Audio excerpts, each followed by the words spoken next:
Mapanganuro na kalangitan na may kalat-kalat na pag-uuran, pagkikilat asin pagdaguldol ang mamamatean sa bilog na Kabikolan sundo sa weekend na epekto kan Intertropical Convergence Zone o ITZZ. Sigun kay Pag-asa weather forecaster Ruti Pakala, mas mamamatean ang siring na panahon tuyong hapon asin banggi.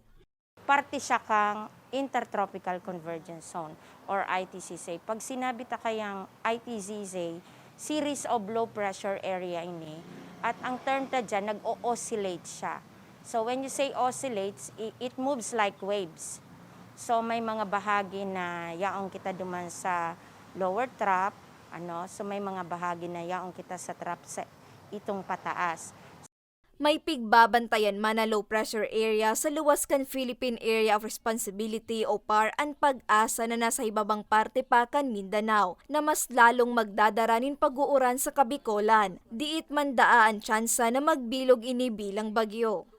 So far, within 24 hours, less likely naman siya na mag-develop or ma-form into a tropical cyclone. Nag-form siya into an LPA, ma-separate siya duman sa ITCZ na sinasabi ta. So breeding ground, actually, in general term, ang ITCZ kasi talaga major weather system yan and seasonal na talagang sinasabi yan na breeding ground of low pressure areas. Sa masunod na simana, laoman na magiging magayuna ang kamugtakan kan panahon sa Bicol.